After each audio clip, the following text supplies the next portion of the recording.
الرحیم، صفحہ نمبر 320۔ بات چل رہی تھی کفو کی۔ کفو کی اہمیت ہے نکاح میں، اس میں نکاح میں کفو کی اہمیت ہے، لازم اور ضروری نہیں ہے۔ تو اس میں جو ہے کن کن چیزوں میں کفو کا اعتبار کیا جائے، تو سب سے پہلے آیا تھا نسب، نسب میں کفو کا اعتبار کیا جائے گا۔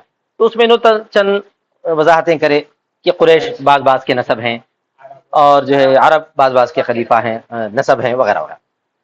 میں نے اس کل ہی یہ بات بتائی تھی کہ ہمارے پاس خاص طور پہ ہمارے دکن کے علاقے میں نسب میں جو ہے کفو کا کوئی زیادہ اعتبار نہیں ہے۔ بہرحال آگے دیکھو، وہ امل موالی کا ہو گیا نا، ہاں سچ ہے، وہ امل موالی، اور بہرحال موالی جو ہے نا، موالی بعض بعض کے کفو ہیں بول دیا نا، اوپر بات آئی تھی، ان موالی میں سے فمن کان لہو ابوانی فی الاسلام، تو جن کے دو باپ ہوں اسلام میں، موالی اس کو بولتے ہیں جو بعد میں اسلام لائے، موالی ان کو بولتے ہیں جو غیر عرب اسلام لائے بعد میں، جن کے دو باپ ہو اسلام میں، یعنی باپ اور دادا۔ دو باپ کا مطلب دو باپ، تم سمجھیں گے دو باپ کیسا ہو گیا ایک بیوی کے دو شوہر نہیں ہے، یہ باپ اور دادا کو ابوان بولتے ہیں عرب، کیا بولتے ہیں؟ جن کے باپ دادا ہو اسلام میں یا زیادہ، تو وہ آپس میں کفو ہیں، وہ میرا لگتا ہے وہ دو کفو۔ مثال ایسی سمجھ لو جو لینا کہ کوئی آدمی ایسا ہے جو ہے مسلمان ہوا، کوئی آدمی ایسا ہے مسلمان ہوا، تو اس کا ایک بیٹا ہے، پھر اس کا ایک بیٹا ہے، سمجھ میں آ گیا نا؟ تو تین نسل مسلمان ہیں، تو لاسٹ والا جو ہے نا تیسرا، اگر وہ خود رہا، اگر انہیں بیٹا ہے، اب کوئی دوسری ہے ایک لڑکی، کوئی دوسری ہے ایک لڑکی، مسلمان تھی، وہ بھی کبھی مان لائی تھی کہ ان کے دادا بھی مسلمان ہوئے تھے، ان کے دادا بھی مسلمان ہوئے تھے، بابا بھی مسلمان تھے، بچے بھی اب مسلمان نہیں رہے، دادا سے اوپر والے کا کوئی پتہ نہیں، وہ لوگ مسلمان نہیں تھے۔ تو باپ اور دادا اوپر والی دو نسل اگر مسلمان ہو، یا ان کے زیادہ والے بھی مسلمان ہوں اوپر والے، یعنی یہ بچی جو ہے اس کے دادا پردادا وغیرہ وغیرہ سب مسلمان چلتے آ رہے ہیں، تو بچہ جو ہے باپ دادا کی مسلمان ہے، اور بچی کی طرف میں جو ہے پردادا سکر دادا نکر دادا اوپر والے کئی دادا مسلمان ہیں، تو یہ دونوں آپس میں کفو ہیں، یہ دونوں آپس میں دونوں کا اعتبار کیا جائے۔ ہاں اگر صرف جو ہے تھوڑی دیر کے لیے مان لو اس بچے کے صرف باپ مسلمان ہو گئے تھے، دادا مسلمان ہو گئے نہیں تھے، لیکن یہ بچی کے جو ہے باپ بھی مسلمان ہوئے، دادا بھی مسلمان ہے، تو یہ بچہ جو ہے اس بچی کا کفو نہیں ہو سکتا، یہ بچہ اس بچی کا کفو نہیں ہو سکتا، بغیر کفو کے بغیر انہیں نکاح کرنا چاہتی ہے تو ہو جاتا ہے نکاح، لیکن کفو میں شامل نہیں ہے۔ ہمارے مصنف یہ کہنا چاہتے ہیں کہ چونکہ نسل کا اعتبار دادا تک ہو جاتا ہے، اس سے اوپر والے کیا ہے دیکھنے کی ضرورت نہیں ہے، اس سے اوپر والے کیا ہے۔ چنانچہ آج کل جو لوگ نئے اسلام میں داخل ہو رہے ہیں نا، ان کے رشتوں کا بہت بڑا مسئلہ آ جاتا، ان کے ایک بچہ جو ہے غیر مسلم مسلمان ہو گیا، ایک غیر مسلم لڑکا مسلمان ہو گیا، اس کو اس کا گھرانہ تو بھگا دیتا، اب اس کو شادی کرنے کے لیے کوئی لڑکی دینے کو تیار نہیں رہتا، ارے اس کا باپ ہندو ہے، باپ دادا ہندو ہے، اماں ہندو ہے، ہم کیسا دیتے ہیں اس کو لڑکی، سوچتے نہیں سوچتے، ہاں۔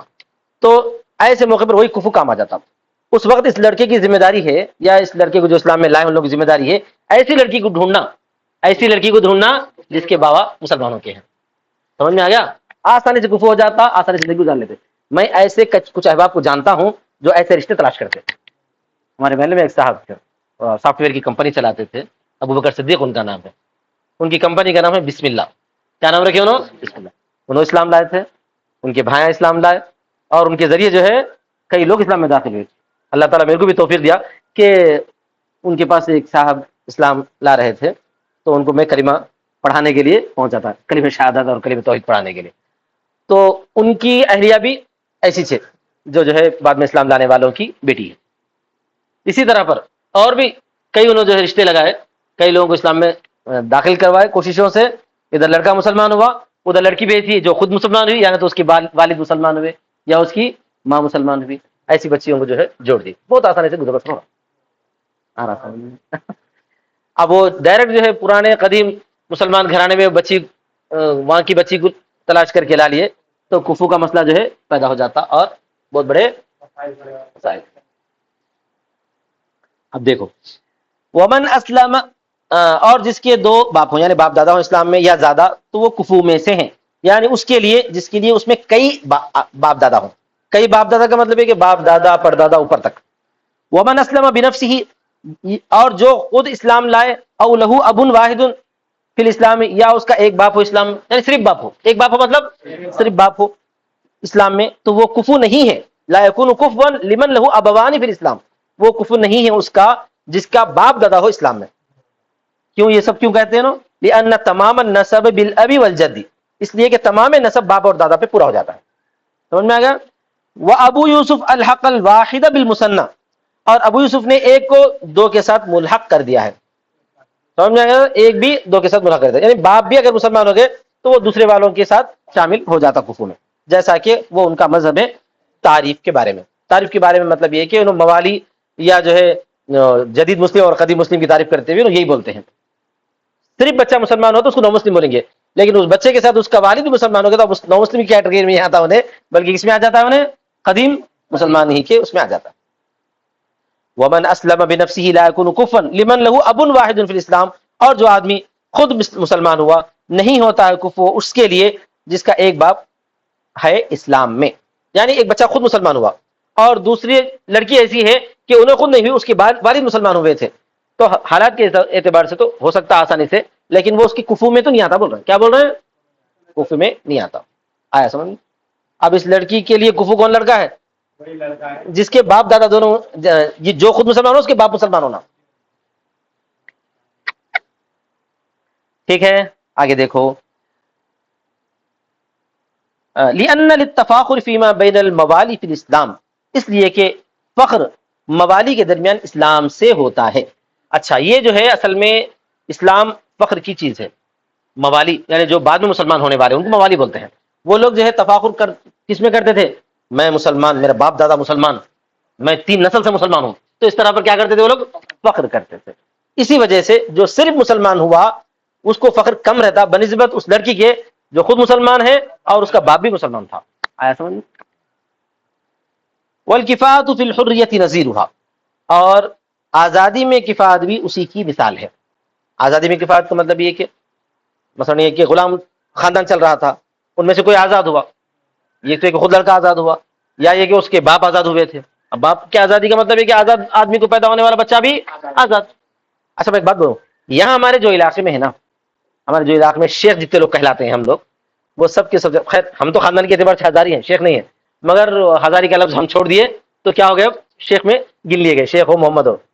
یہ اصل میں جو ہے ان کی تحقیق کی تو پتا چلا کہ یہاں کے اصل مول نواسی ہیں یہ لوگ. ہم لوگ اصل، ہم لوگ کو تو ہمارا ننیال تو یہاں کے مول نواسی ہے، دریال تو ہمارا جو ہزارہ ہے.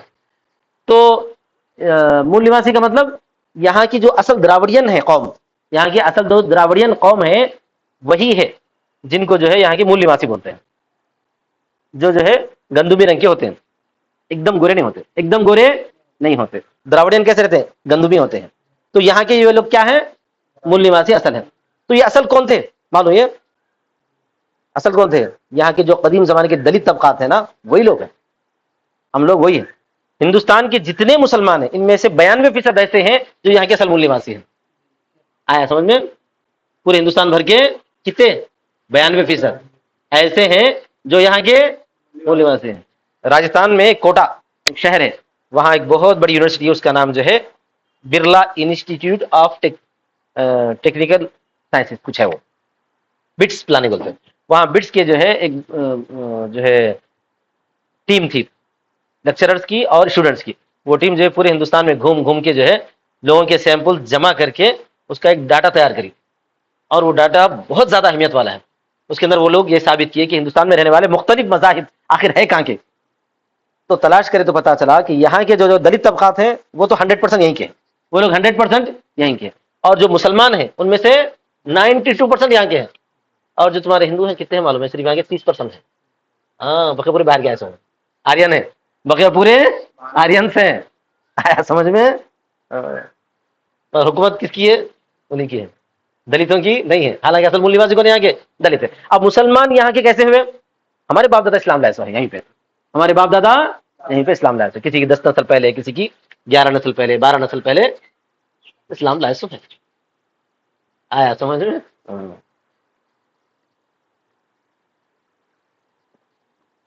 ہم آپ لوگوں کے استاد ہیں نا مولانا عبید اللہ صاحب، ان کے والد میرے استاد ہیں. مولانا عبید اللہ صاحب کے والد میرے استاد ہیں، وہ بھی اسلام لائے سو. آیا سمجھ میں؟ ہمارے استاد مکرم حضرت مولانا عبداللہ صاحب رحمۃ اللہ علیہ، انتقال ہو گیا ان کا، نابینا تھے. ہاں بچپن میں ہو گئے تھے، کہتے بالکل بچپن میں، کیا عمر تھی نہیں معلوم، مگر حافظ، عالم، سبا کے قاری تھے. ماشاء اللہ سے سمجھ میں آیا؟ ہاں. کیا بولا تھا میں؟ کفاۃ فی الحریت نظیر ہوا، اور کفو ہونا آزادی میں اسی کی مثال ہے اسلام میں. فی جمیع ما ذکرنا، ان تمام چیزوں میں جو کہ ہم نے ذکر کیا ہے. لأن الرق اثر الکفر، رقیت کفر کا اثر ہے. بول رہا ہوں غلامی جو ہے کفر کے اثر سے ہوتی ہے. غلامی پیدا کیسا ہوتی ہے معلوم ہے؟ جنگ سے پیدا ہوتی ہے. غلامی کیسے پیدا ہوتی ہے؟ جنگ سے. مسلمان اسلام کی اشاعت میں لگے ہوئے ہیں، کافر لوگ کیا کریں؟ رکاوٹ ڈالے. جنگ ہوئی، وہ جنگ میں بہت سارے کافر پکڑے گئے، ان پوروں کو بدماشوں کیا بنا دیا ہم نے؟ غلام بنا دیا. تو اس طرح پر جو ہے غلامی پیدا کیسے ہوئی؟ کفر کے اثر سے پیدا ہوئی. تو لہذا جو لوگ اسلام لے آئے ہیں ان میں بھی تفاخر ہوتا ہے، اور جو لوگ جو ہے غلامی سے آزاد ہوئے ہیں ان میں بھی کیا پیدا ہوتا ہے؟ تفاخر پیدا ہوتا ہے.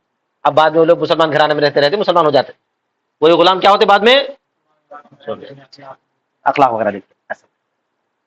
وفیہ معنی الذل، اور اس میں ذلت کے معنی ہے. فیعتبر فی حکم الکفاۃ، تو اعتبار کیا جاتا ہے کفات کے حکم میں. تو سب سے پہلے کفو دیکھا جاتا ہے نسب میں. سب سے پہلے کفو کس میں دیکھا جاتا ہے؟ نسب. آگے دیکھو، وتعتبر ایضا فی الدین، اور کفو کا اعتبار کیا جاتا ہے دیانت میں. دین بولے تو مذہب میں نہیں، تو دیانت میں. تو آپ بولیں گے دین میں کفو کا ہے مطلب دوسرے دین والوں سے بھی کر سکتے کیا؟ ایسا سمجھیں گے، ایسا نہیں ہے. دیانت ترجمہ کرنا، کیا ترجمہ کرنا؟ دیانت. یہ خود نکالے. وہذا قول ابی حنیفہ و ابی یوسف، صحیح یہی ابو حنیفہ اور ابی یوسف کا قول ہے، یہی صحیح ہے. امام محمد بولے دین میں کفو کو دیکھنے کی ضرورت ہے بھائی. بچی جو ہے بہت نیک ہے، بچہ کیسا بھی رہا، ویسا بچہ داڑھی واڑی نہیں ہے، نماز وماز بھی کم پڑتا ہے، چلا تو کیا ہوتا، چل جاتا ہے. بولتے نہیں بولتے ہیں. لیکن شیخین یہ بولتے ہیں ابو یوسف اور امام ابو حنیفہ کہ جو ہے دین میں کفو کو دیکھنا چاہیے. اچھی نیک دیندار گھرانے کی لڑکی ہے تو بچہ بھی کیسا رہنا چاہیے؟ صدیق ہونا چاہیے، مولوی ہونا چاہیے، داڑھی واڑی ہونا چاہیے، تاکہ جو ہے کفو ہو جائے. لأنہ، نہیں ان کا نام نہیں لینا ہے. لأنہ من اعلی المفاخر، اس لیے کہ وہ فخر میں سب سے بلند ہے. دینداری کیا ہے؟ فخر میں. اچھا البتہ حدیث شریف میں ایک بات ہے کہ لڑکی کو جب دیکھا جاتا ہے تو اس وقت جو ہے دین کو زیادہ پیش نظر رکھنا ہے، اور لڑکے کو جب دیکھا جاتا ہے جب بھی دین کو پیش نظر رکھنا ہے، لیکن ساتھ میں جو ہے اس کی صحت کو، اس کی صلاحیت کو اور اس کی محنت کو بھی پیش نظر رکھنا ہے. جیسے پرسوں ایک رشتے کا مسئلہ آیا تھا، ایک لڑکا ہے ماشاءاللہ بہت قابل ہے، عالم ہے، اور جو ہے تکمیل کیا ہوا ہے، عربی بہت اچھی ہے اس کی، اور بہت قابل ترین ہے، عربی میں مضامین لکھنے والا ہے. ایک دوسری لڑکی جو عالمیت کا کورس کر رہی تھی، اس لڑکی کے ساتھ وہ لڑکے کا جو ہے کفو اچھا سا ہو رہا تھا، لیکن ایک معاملے پہ آ کر جو ہے وہ رشتہ نہیں ہو سکا. معاملہ یہ ہے کہ لڑکا جو ہے قابل ترین ہونے کے باوجود بھی قابل کسی ایک جگہ جو ہے ٹک کے کام کرنے کا عادی نہیں، یہ معلوم ہوا ہے لڑکی کے ذمہ داروں کو، لڑکی کے پیرنٹ کو سمجھو، خاص طور پہ لڑکی کے والد وغیرہ کو، جو ان کے ولی ہوتے ہیں، ان کو معلوم ہوا کہ لڑکی کے اندر سب کچھ ہے بھائی، بہت قابلیت ہے، سوچ ہے، اچھا ہر چیز ہے، بچی کے حساب سے بالکل سیٹ ہو سکتا ہوں، صحت کا بھی، صورت شکل کا بھی، سب چیز میں ہے. لیکن یہاں پہ آ کے ایک کمزوری پڑ گئی. کیا ہے وہ؟ ایک جگہ کام کرا، ایک مدرسے میں 4 مہینے، دوسرے مدرسے میں 2 مہینے، تیسری جگہ 3 مہینے. اور لڑکی کا کوئی ان سے ذمہ دار پوچھا کہ بھائی آپ امامت کر رہے ہیں کیا؟ کہیں تو انہوں نے بولے کہ نہیں وہ امامت کی عادت نہیں ہے اپنے کو، امامت نہیں کرتے، اپنے کو پابندی نہیں ہوتی. ارے آج کل ایک نئی وبا آ گئی. آج کل کئی بچوں کو جو ہمارے شاگردوں میں سے بھی ہے پوچھا میں امامت کر رہے ہیں کیا؟ نہیں وہ پابندی نہیں ہوتی اپنے امامت کی. امامت کے سے آدمی کے اندر جو ہے خوبصورتی پیدا ہوتی ہے وہ غیر معمولی ہے، اور سب سے اعظم ترین پیشہ ہے امامت. سب سے نبی صلی اللہ علیہ وسلم کی نیابت ہے، اس سے زیادہ اور کیا ہونا. میں تو ہمارے شاگردوں کو یہ بولا کہ اگر تم کو جو ہے کہیں پیسے دے کر بولو نماز پڑھانے کی نوبت آئے تو بھی کرو، پیسے لے کے نہیں. میں کیا بول رہا ہوں سنو ذرا، میں کیا بول رہا ہوں جملہ، کہیں پر تم کو پیسے دے کر بولو پھر سے نماز پڑھانے کی نوبت آئے تو بھی کراؤ، امامت کرو. الحمدللہ میں تمہارے سامنے زندہ مثال ہوں، میں ایسا ہی ہوں. میں بنجارے میں رہ رہا ہوں، گھر کا کرایہ 18,000 روپے بند رہا ہوں، میرے کو بنجارے میں رہنے کی کوئی وجہ نہیں سوائے امامت کی.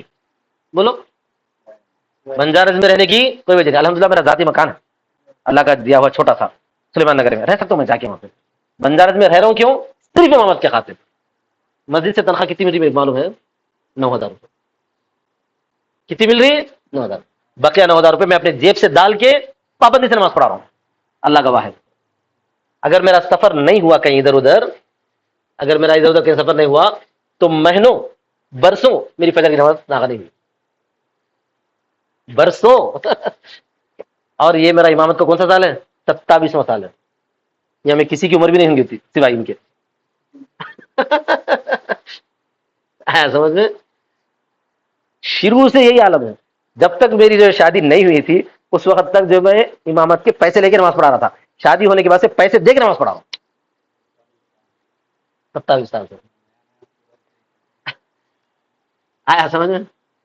پیسے دے کے کا مطلب مسجد میں الگ سے نہیں دے رہا ہوں، مگر میرے کو امامت کی خاطر گھر لینا پڑا، گھر کی سہولت مسجد والا نہیں دی میرے کو، اور اس کے علاوہ میرے کو کوئی وجہ نہیں ہے مجالس میں رہنے کی، کوئی وجہ نہیں ہے، سمجھ آ گیا؟ وہ ٹیوشن وغیرہ ہوں گے، ٹیوشن سے یہاں سے بھی جا کے پڑھا سکتا ہوں میں، بلکہ یہاں پہ بھی ٹیوشن ہے، اس محلے میں میرا ٹیوشن ہے جو میں یہاں پڑھاتا ہوں، وہاں رہنے کی وجہ صرف امامت ہے، اس کے علاوہ کوئی وجہ نہیں ہے ابھی بھی اس بات کا پورا جو۔ اچھا اگر میں وہ گھر وہ چھوڑ دیا، میں اپنے گھر میں جا کے رہ سکتا ہوں نا؟ کتنے ہزار بچتے میرے؟ سیدھے 18,000 روپے بچ جاتے، سمجھ آ گیا نا؟ 18,000 میں تو 9,000 روپے مسجد والے دینے سمجھے، وہ 9,000 روپے کم ہو جاتے، اور میں رہ رہا ہوں کیوں؟ امامت کی خاطر۔ اور میں مسجد میں باضابطہ بولا، بیان میں یہ بات آپ لوگ سمجھ رہے ہیں، امام کو تنخواہ دے رہے ہیں، ارے بھائی میں پیسے دے کے امامت کر رہا ہوں، معلوم ہونا چاہیے آپ لوگوں کو، کیا کر رہا ہوں میں؟ پیسے دے کے امامت کر رہا ہوں۔ تو جتنے ہمارے طلبا وغیرہ کبھی میرے سے بات کرتے، ارے امامت کے سلسلے میں پرابلم ہو رہا ہے، ایسا ہو رہا ہے، بولا کوئی پرابلم ہے تو سر پہ لے لو بھائی، اس وقت تک کرو نماز پڑھانے کی کوشش جب تک کہ تم کو مصلی پہ سے گلہ پکڑ کے پیچھے نہ ہٹا جائے، تو یہ بولتے چل تو اب امامت کے قابل نہیں، نکل یہاں سے، بول کے لات مار کے اگر تم ہٹا دیے اس وقت تک کرو، اس وقت تک کرو، کوئی تم کو جو ہے ہٹانے کا مجاز نہیں۔ ہاں اگر اس وقت اگر کوئی ہٹا دیے پھر لڑو مت، پھر کیا کرو؟ خاموش بازو ہٹ جاؤ، اللہ تعالیٰ اس سے اونچا مقام دیتا۔ اب ہمارے کیا نام ہے تمہارا؟ کیا نام ہے کا؟ شہباز جو ہے بولیں گے ارے یہ فقہ میں امامت کہاں سے لا لیے نا؟ یہ اس واسطے آیا کہ دین کے بارے میں اعتبار کیا جاتا ہے، بول کیا ہے لِأَنَّهُ مِنْ أَعْلَى الْمَفَاخِرِ، اس لیے کہ وہ فخر میں سب سے زیادہ بلند ہے۔ وَالْمَرْأَةُ تُعَيَّرُ بِفِسْقِ الزَّوْجِ فَوْقَ مَا تُعَيَّرُ بِذَاتِ نَسَبِ، تعیر مانے عار دلایا جانا، عورت کو عار دلایا جاتا ہے شوہر کے فاسق ہونے سے اس سے زیادہ جتنا کہ اس کے نسب کی کمزوری سے عار دلایا جاتا ہے، اس کے نسب کی کمزوری سے۔ ضع مانے گرا پڑا ہونا، وضع من رکھ دینا، ذات بولتے گری پڑی چیز کو، اس کے نسب کے گرے ہونے سے جتنا عار دلایا جاتا ہے اس سے زیادہ عار شوہر کے فاسق ہونے پر عورت کو لایا جاتا ہے۔ ارے اس کا شوہر پیتے رہتا، اس کا شوہر نماز کا نہ روزے کا، ایسا بول کے لوگ کیا کرتے ہیں؟ عار دلاتا۔ وقال محمد، امام محمد نے فرمایا، یہاں پر امام محمد کی رائے میرے لیے زیادہ پسند ہے، امام محمد کی رائے زیادہ پسند ہے۔ ارے آپ بولیں وہ کیوں؟ وہ اس لیے کہ حالات کے اعتبار سے، حالات کے اعتبار سے اس وقت میں بھی میں جو حیدرآباد کو قریب سے دیکھا، حیدرآباد کی عورتیں الحمدللہ اپنے شوہروں کے مقابلے میں زیادہ دیندار ہیں، بولیے،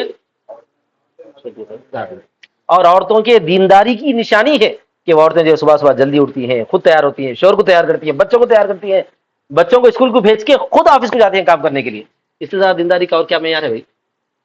سمجھ آ گیا نا؟ اپنی ذمہ داری سے زیادہ بوجھ اڑ رہی ہے۔ تو اس واسطے جو ہے عورتیں اگر زیادہ دیندار بھی ہوں، مرد تھوڑا جو ہے دینداری میں کم ہو، تو بھی کوئی حرج نہیں ہے، امام محمد کے قول پر عمل کیا جائے۔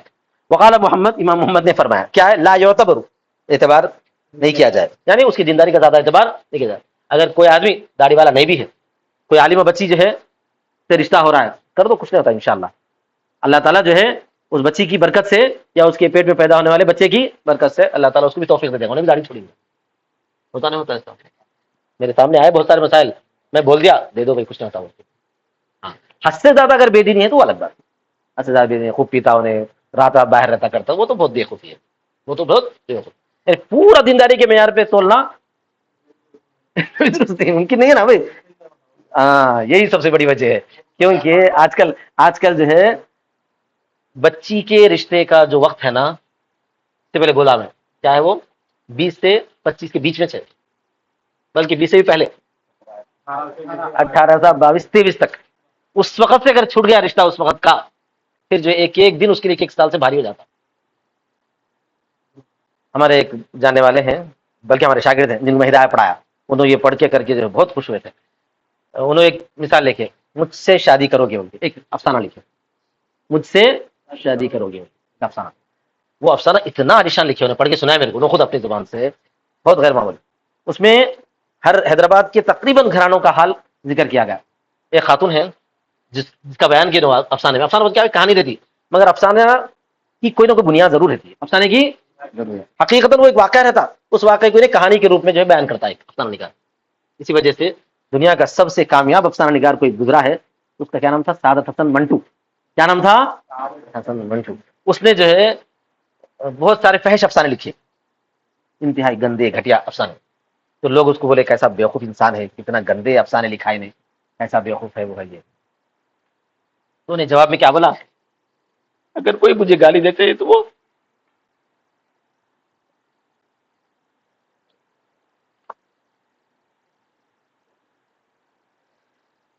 دہلی والوں کو گالی دیں. کیا بولا؟ ہاں، دہلی والوں کو گالی دیں، دہلی کے معاشرے کو گالی دیں. دیکھیے میں وہی لکھتا ہوں جو اپنی آنکھوں سے دیکھتا ہوں. کیا بولا انہیں؟ جو اپنی آنکھوں سے دیکھتا ہوں. تو خوبی یہ رہتی افسانہ نگار کی کہ انہیں کیا کرتا، انہیں ایک واقعے کو دیکھتا اور اس واقعے کو کہانی کی شکل میں لکھ دیتا. سیم واقعہ تو نہیں لکھ سکتا نا بھائی، میں فلاں جگہ یہ دیکھا، فلاں لڑکی فلاں لڑکا نہیں لکھتا ہوں، بلکہ کیا لکھتا ہوں؟ کہانی کے پیراہیں بنا کے لکھ دیتا ہوں. اس کے اندر تھوڑا مرچ مسالہ لگاتا ہوں، لیکن بنیاد حقیقت ہے. تو یہ مجھ سے شادی کرو گے جو ہے ایک عورت کا واقعہ انہوں نے لکھے کہ جس کی عمر جو ہے، جو مالدار گھرانے کی ہے، دیندار ہے، سب کچھ ہے، جس کی عمر 35 سال تک پہنچ گئی. اب انہیں آخر میں یہ بیان کر رہی کہ میرے پاس پیسہ ہے، دولت، سب کچھ ہے، کوئی مجھ سے شادی کرنے کے تیار ہے کیا؟ کوئی بھی تیار نہیں، کیونکہ شادی کا جو وقت ہے اس وقت کو گزار دیا گیا ہے مختلف قسم کی وجوہات کے پیش نظر. تو بچیوں کی شادی نہ ہونے میں بچیوں کے ماں باپ بھی جو ہے برابر کے مجرم ہیں. واخر دعوانا الحمدللہ.